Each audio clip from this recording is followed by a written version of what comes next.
Okay, I think we can start. If Neema, you want to begin, you have the green light.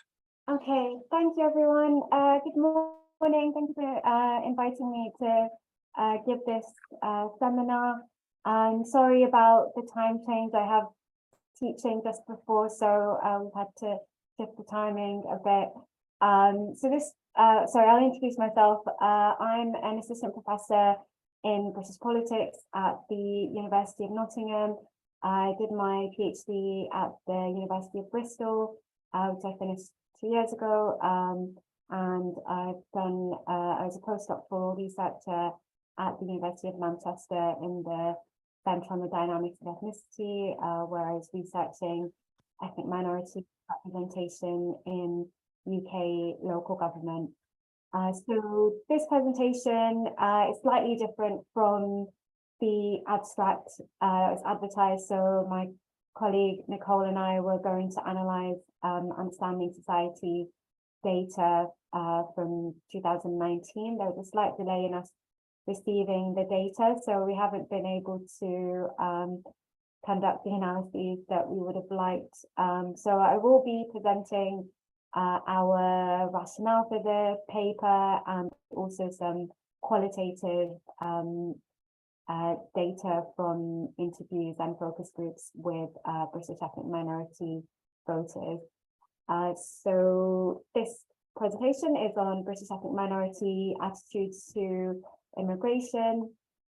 So I'll start by talking about a few theoretical assumptions around attitudes to immigration. So largely the existing research, academic literature focuses on white majority attitudes towards racialized minorities and immigrants. And there is this assumption that migrants or descendants of migrants will be more positive towards immigration.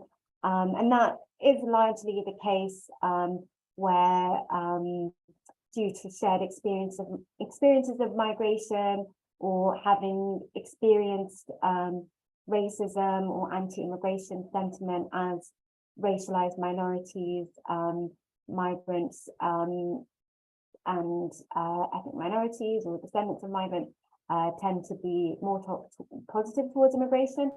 But I'll come on to why that there might be a more complex picture around this. So there are assumptions around immigrant solidarity and this idea of linked fate, that migrants and racialized minorities will be more supportive of immigration, will feel more of affinity with other migrants and minority groups because of how their experiences and their life chances and outcomes as ethnic minorities depends on their is very much linked to other minorities and migrants and other due to shared experiences of racialization and shared ethnic and migrant identity. So those are some of the assumptions that we have, but excuse me, more recently there have been these interesting cases of racialized minorities. Excuse me, I'll just take a sip of water. There have been more recently cases of racialized minorities and immigrants being showing more opposition to immigration. You could argue that this isn't a new phenomenon, but we are seeing this translate into voter behavior. So, for example, Trump surprisingly attracted a lot of Latino support in the 2016 election. There's some evidence that he increased his support amongst Latino voters in 2020. So a lot of that has been attributed to Cuban Americans and a lot of Latino Americans who pass as white or racialized as white rather than Latino or quote unquote Hispanic. There's also in Germany, so I've seen Russian German support for the AfD, Russian Germans who feel more strongly ethnically German are more likely to support the AfD, despite often being perceived as interlopers or immigrants. And there is in Belgium some evidence of Turkish and Moroccan Belgians being opposed to Eastern European immigration into Belgium, so showing opposition to Eastern European movement toward Western Europe. And as I will talk about primarily for this presentation, is a surprisingly significant support for Brexit amongst British ethnic minorities, and a lot of that was to do with immigration, specifically Eastern European migration to the UK.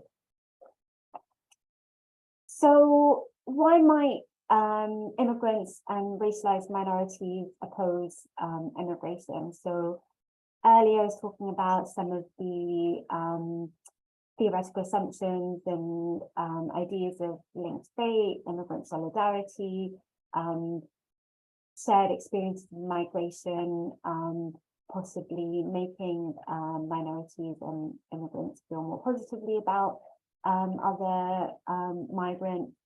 But there are other reasons why there might be tensions between minority and migrant communities. So firstly, economic and status competition. So migrants tend to migrate to more urban areas where minorities are concentrated. There might be the sense of social services and other social goods needing to be shared out between migrants and minorities, and that racialized minorities and migrants who were previously there are getting less or in more direct competition with more recent migrants.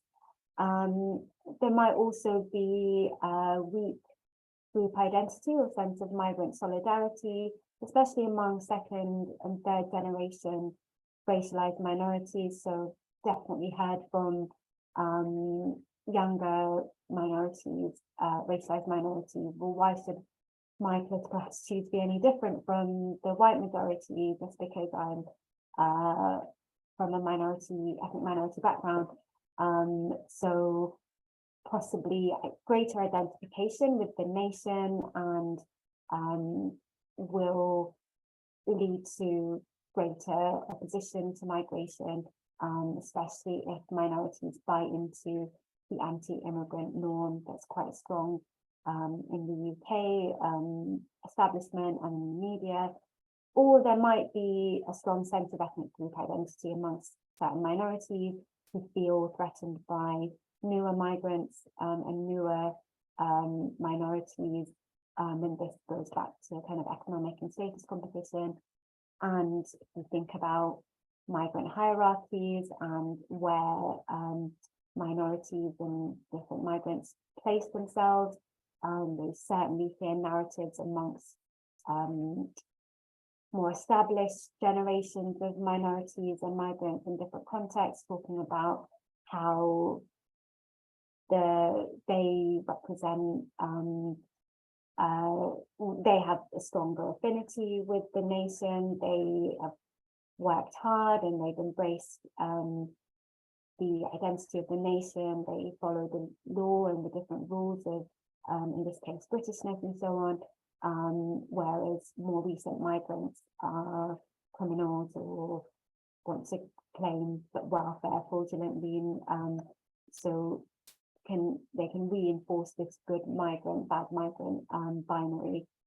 So moving on, looking at how ethnic minorities voted in the EU referendum. So this is data from Understanding Society longitudinal study.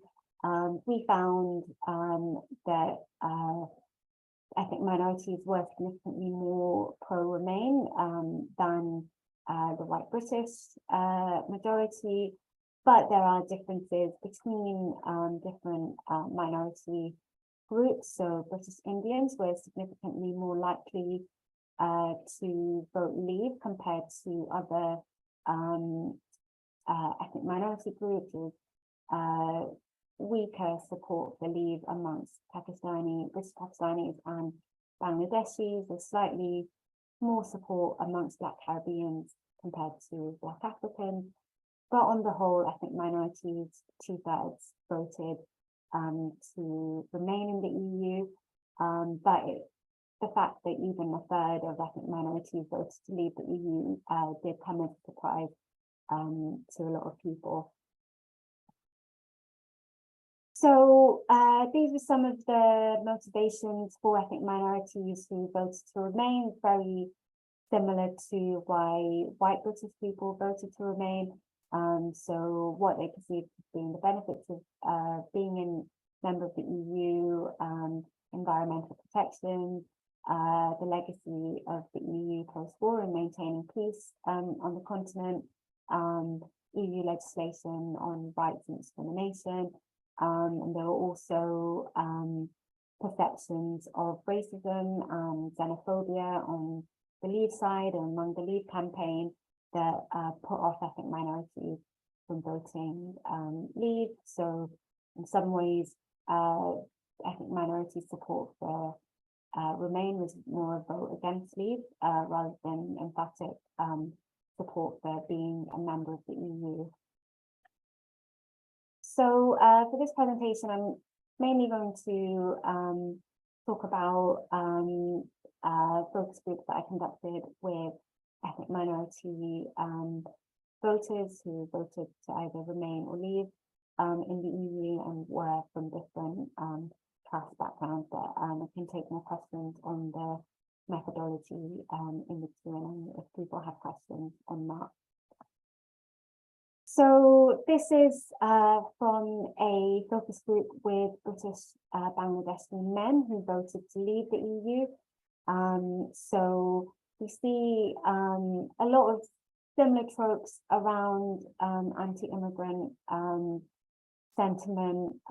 So I won't read the entire quotation, but a specific focus on Eastern European, so Romanian people, Bulgarian, Hungarian people. So they attribute increasing crime to Eastern European migration to the UK, pressures on social services, so not being able to get a doctor's appointment. They attribute this to growing migration. So a lot of what we see amongst white majority citizens and their concerns about immigration in terms of increasing crime, pressures on public services, and so on, is being repeated by minorities, and in this case, migrants to the UK, about more recent migrants, particularly Eastern European. So this is a familiar trope that the immigrants are taking all the British jobs. So in this case, one participant said that the Eastern Europeans are taking all the Asian jobs. So a lot of jobs and occupations are associated with Asians in the UK, so and working class occupations, so taxi drivers, in the catering industry, and so on, where a lot of British Asians tend to be concentrated, particularly British Pakistanis and British Bangladeshis. So there is this sense of economic and resource competition, especially in lower paid positions. that Eastern Europeans pose a more direct threat to jobs and income and so on. So the British Bangladeshi Caterers Association was an official supporter of the Vote Leave campaign and campaigned for leave during the EU referendum. This was these are some of the arguments that were made in favour of backing Brexit. That the Bangladeshi curry house bosses were calling for greater restrictions to EU migration. They felt that they draw a direct link between their industry suffering to what they call unfair immigration rules, that the visa rules and barriers to migration from outside the EU are a lot higher, were a lot higher compared to those within the EU because of freedom of movement, and what they felt were double standards, whereas French and Italian restaurants were a lot more easily able to recruit people from within the EU. They found it a lot more difficult to recruit from outside the EU, and they felt it was unfair that there were these sort of double standards in how non-EU migrants are treated compared to EU citizens. So there was also this mentioned earlier about resource and status competition, but there were also instances of xenophobia amongst against Eastern Europeans amongst certain minorities. So the way that Eastern Europeans have been racialized and stigmatized in Western Europe was being repeated and reinforced by minorities. So you see this participant sort of hesitates and doesn't want to say these things and can feel that some of these thoughts and sentiments aren't acceptable, but they say that they don't want their children to mix with Eastern European people, and really stigmatizing, derogatory language, and saying that they've seen them going through bins, and so these very strong racialization of associating dirt and smells and so on with Eastern Europeans, and saying they don't feel comfortable around them, which is not very different from the kinds of forms of stigmatization, racialization, derogatory language used about Black and Asian people who arrived in Britain after the Second World War. Despite being subject to racialization and racism, they are also repeating some of these tropes about an outgroup who they kind of see as inferior, which is really troubling, especially what's highlighted in this quotation. So this is a continuation of the anti-migration attitude among ethnic minorities, and how certain migrant groups are stigmatized and seen as less acceptable, less deserving, and so on. So I mentioned the British Bangladeshi Caterers Association affiliating themselves with the Vote Leave campaign. There were other campaign groups such as Africans for Britain and Muslims for Britain. The Africans for Britain group actually did withdraw partway through the campaign because of comments that the former Prime Minister Boris Johnson made about Barack Obama.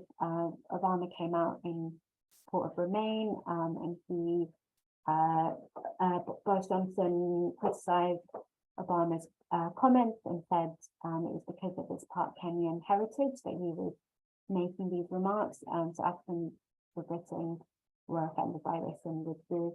But Muslims for Britain and Africans for Britain were making arguments for Britain to vote to leave the EU. And one of the major pillars of their message was immigration, and that they felt it was unfair that anyone from within the EU could come to the UK because of freedom of movement, and whereas there were higher barriers to entry for people from outside the EU, particularly if you're from the Commonwealth. They felt this was unfair because of the historical links between Britain and the Commonwealth.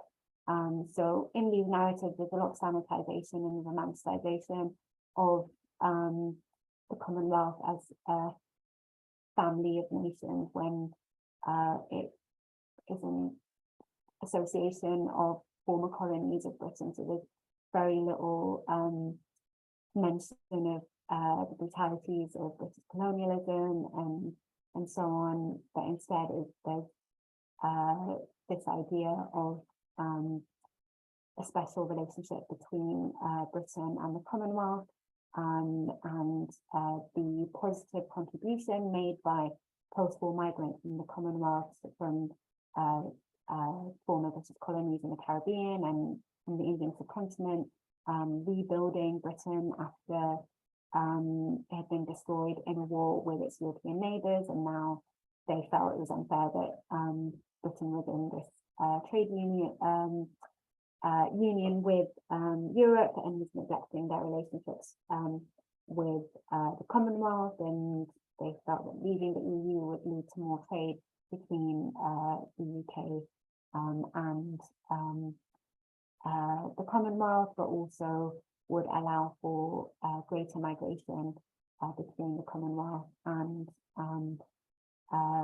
the UK, and it was unfair that Eastern Europeans, the focus was primarily on Eastern Europeans, that they were able to come and live and work in the UK when they don't have the same historical links and haven't made the same contribution to Britain that the Commonwealth has.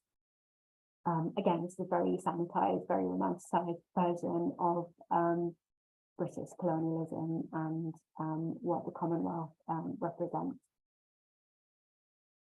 So coming back to why immigrants and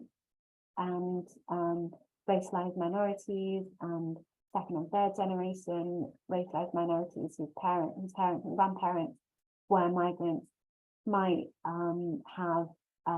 hold anti-immigrant attitudes against particular groups of migrants. So there's this idea of economic and status competition that I talked about, particularly in terms of jobs, pressures on public services, competition for social goods. So it might be that ethnic minorities, particularly subsequent generations, are mirroring majority white attitudes to immigration, or integrated into this anti-immigrant norm, and uphold this idea of the good immigrant, bad immigrant, and position themselves as good immigrants in the migrant hierarchy, and denigrate other migrants in order to cement their place above them and higher up in the racial, migrant hierarchy.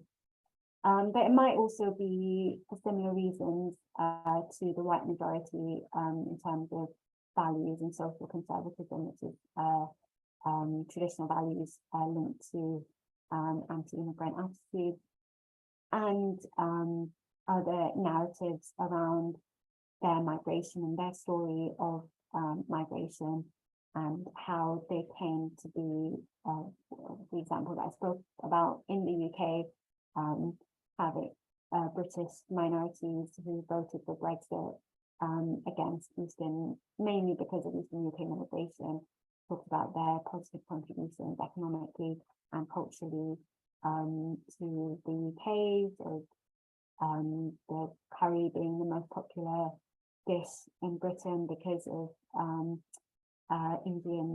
British Indian and Pakistani, Bangladeshi cultural contributions to the UK, then have been worked hard and contributed positively, and they obey the law, they respect the norms of British society, and so on.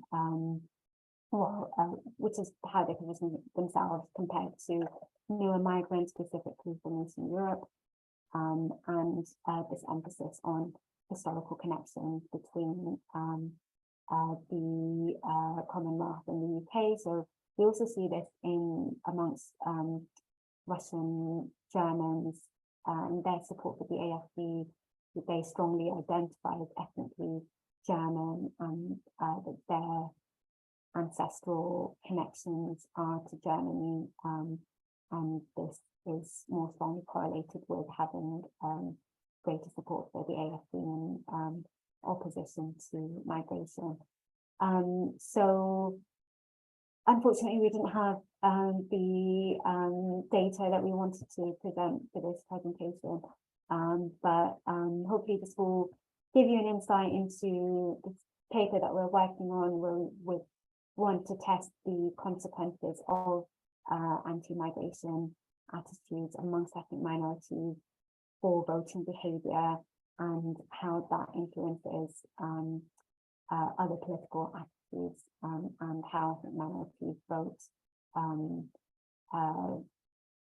account of their attitudes to immigration. So I'll leave it there. I hope I haven't gone over time. Thank you for listening. Well, thanks a lot for, sorry, my camera, yes, is back on. Thanks a lot for a wonderful presentation. I'm sure there'll be plenty of questions. I have some questions already, so I'll start if nobody minds. Well, I was wondering actually, to what extent, I mean, you expose these reasons, the fact that ethnic minorities now mirror the attitudes of the majority. And I was wondering what happens when migrant descended individuals become as prejudiced as the rest of the population in relation to immigration. And I was wondering whether this illustrated, in a way, one of the perverse successes of multiculturalism, one of its shortcomings, or just its changing nature? It's a very good question, especially now that we have Rishi Sunak as the Prime Minister. We have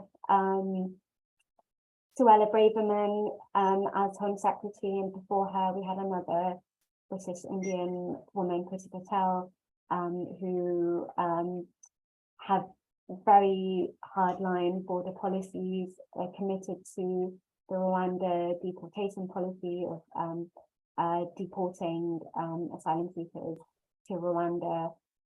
So fortunately, the flights that were scheduled earlier this year didn't go ahead, but Suella Braverman is committed, and so is Rishi Sunak, to that policy. So it's an interesting question if it is a perverse output of multiculturalism or consequence of multiculturalism. The problem is that we don't have a lot of data on ethnic minority attitudes to immigration and asylum policy, and how representative Suella Braverman, Rishi Sunak are of ethnic minorities. From what we know, most ethnic minorities vote for the Labour Party, most members of Parliament represent Labour, most local councillors represent Labour. There's a much longer and stronger association between ethnic minorities and the Labour Party, but the Conservatives have been successful in fielding ethnic minority candidates in state seats, and they've been we've seen the rise of Rishi Sunak and Priti Patel and Sajid Javid and so on, who've risen fairly quickly to the top of the Conservative Party. We don't really know the extent to which they are representative of ethnic minority Britons. My guess is they're not as representative. The quite hardline immigration policy appeals to a certain part of the Conservative electorate, and not necessarily ethnic minorities. So there's also this idea that as ethnic minorities in power, that they have to be even stronger and harder on immigration than a white person would be in their position to show and demonstrate their loyalty and allegiance to the nation, rather than other migrants or other minorities. So Rishi Sunak and Priti Patel have been accused of that they would deport their own family under their rules, that they wouldn't have been, their ancestors wouldn't have been allowed into the country. I think it is unfortunate and maybe a perverse consequence of multiculturalism, but I don't think it's that widespread amongst minorities. Thank you very much.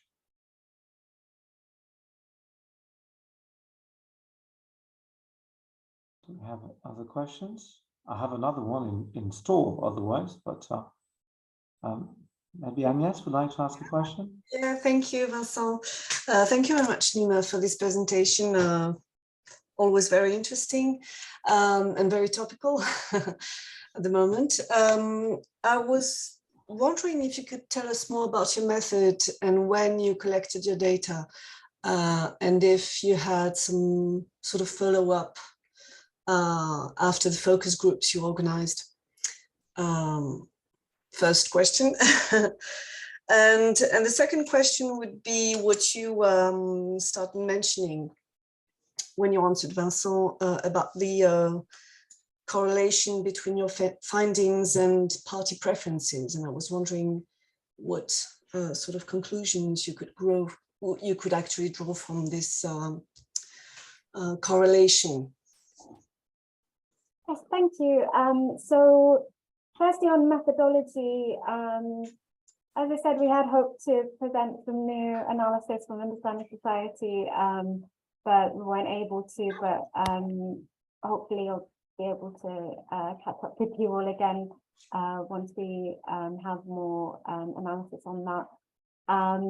So the focus groups and interviews were conducted after the EU referendum.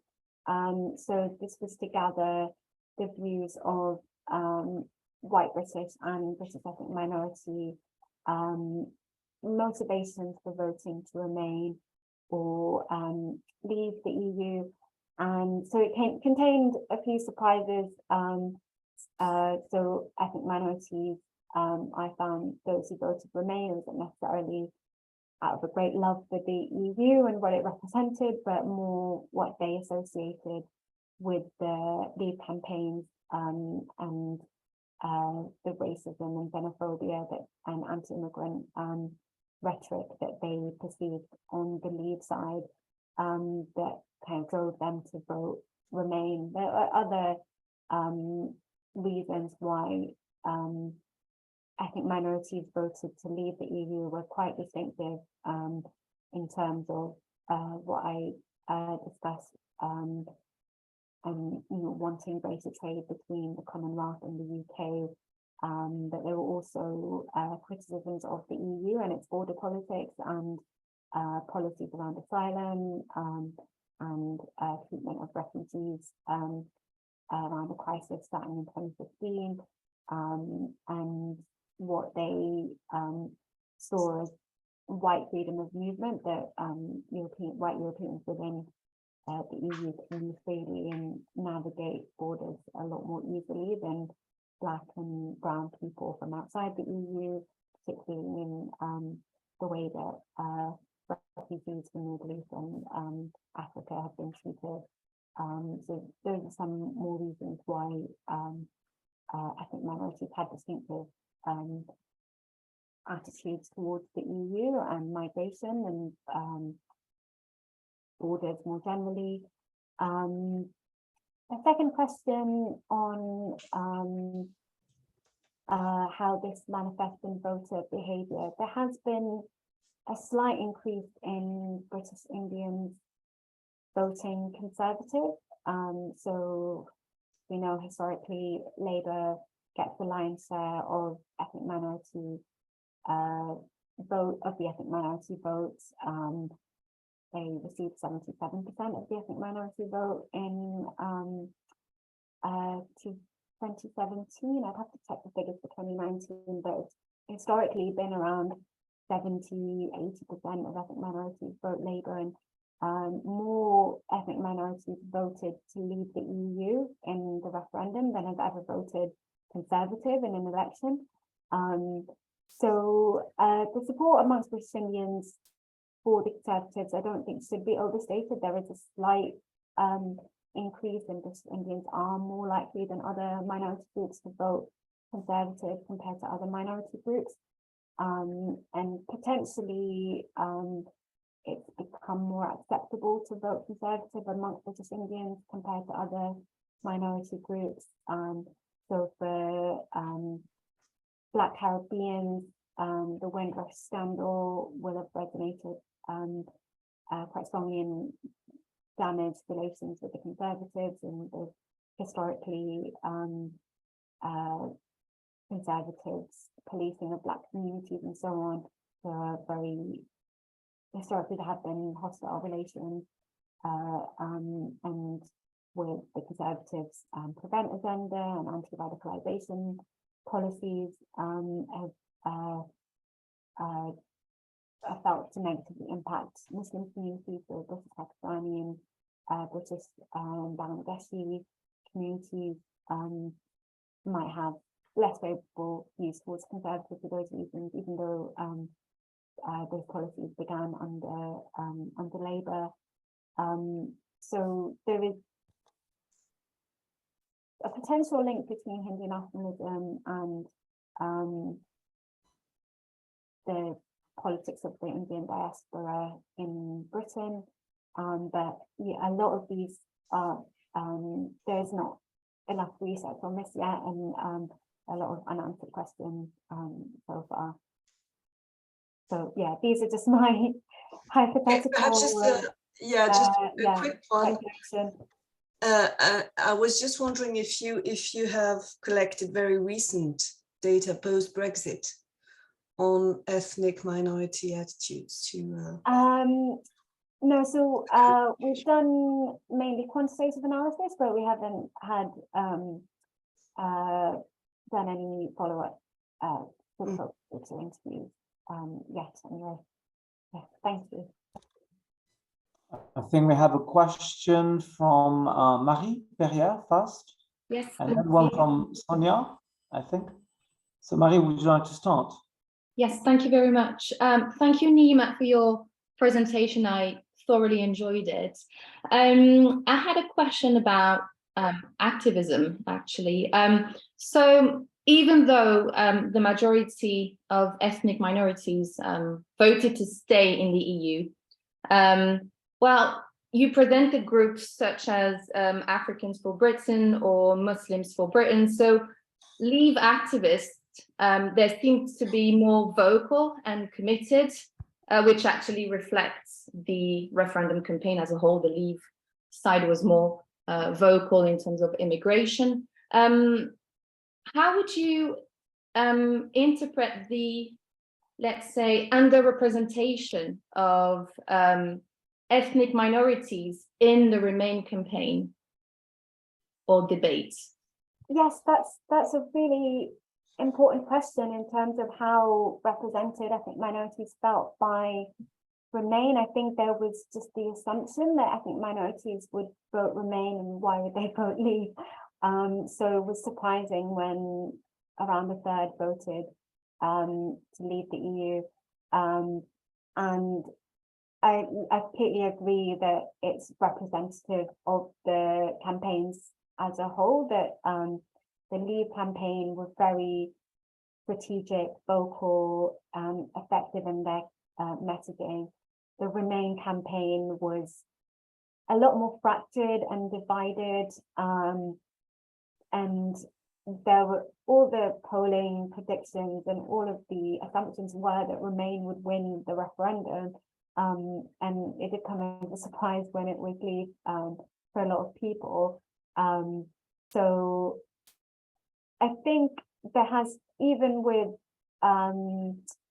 the people's vote and different campaigns following the referendum to try and negotiate the terms more favorably towards the, because 48% did vote to remain in the EU. They haven't really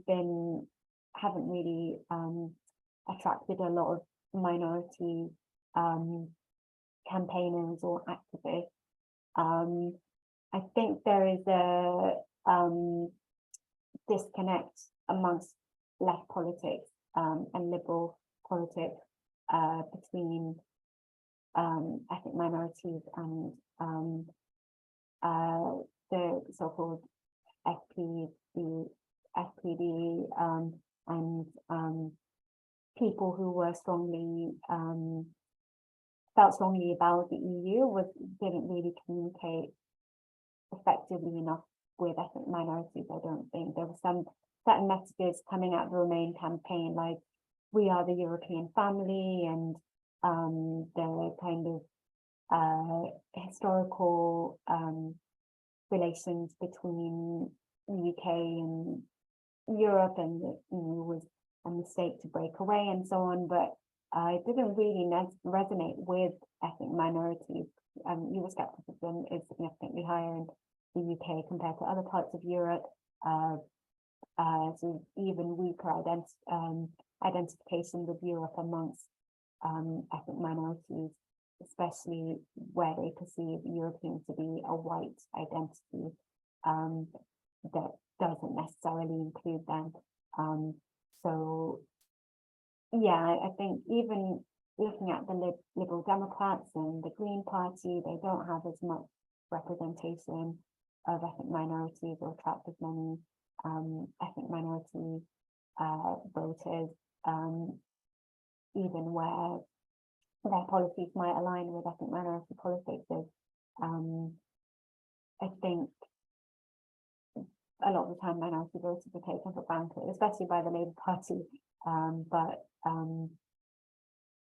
Yeah, I don't think they campaign very effectively to ethnic minority voters. Thank you very much. Thank you. Sonia?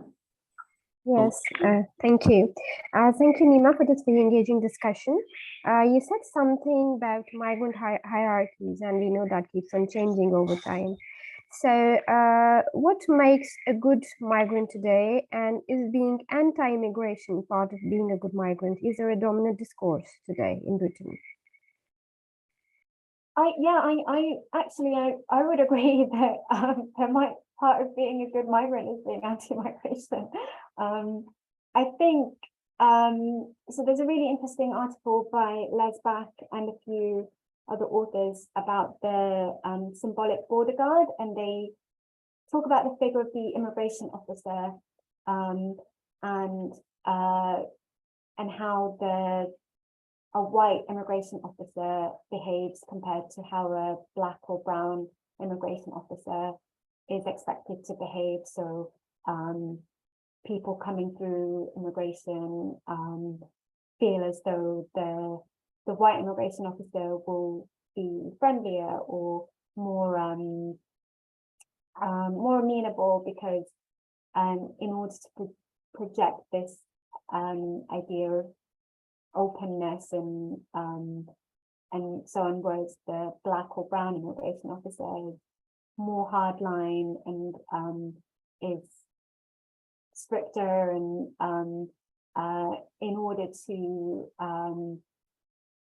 demonstrate their allegiance to the nation state and their loyalty to the borders, to be not just a good migrant but a good citizen, that they are part of the body politic, and they aren't one of the interlopers or one of the immigrants or like those immigrants.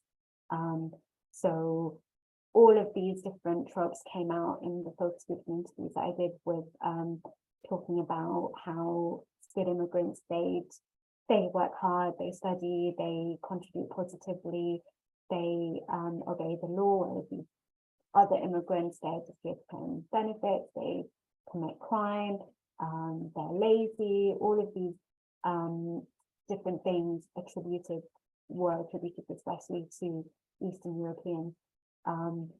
So there is a strong anti-migrant rhetoric that certain minorities and migrants are buying into, and trying to position themselves higher in this migrant hierarchy because there are wages and dividends being perceived as British and not as an outsider, and they're constantly trying to prove that they're part of the body politic and they're not outsiders. And I think that's one strategy of showing how quote unquote integrated they are. Lovely, thank you. I think we have a question from Patricia. So here you go. Thanks. Oh, thank you.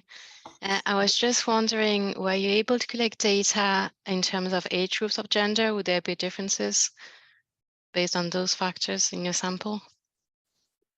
Yeah, so there were different, it was a mix of genders and ages during the focus groups, and I conducted interviews as well.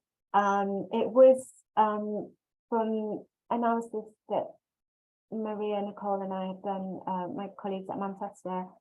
We found that older ethnic minorities were more likely to vote Leave, and it was first generation migrants who were more likely to vote Leave, and there were certain perceptions that they, as migrants from the Commonwealth, had a more difficult migration experience, or they had to have a higher income or jump through a lot more hoops to be able to migrate to the UK, and they thought that European citizens, because of freedom of movement, were a lot more easily come and live and work in the UK.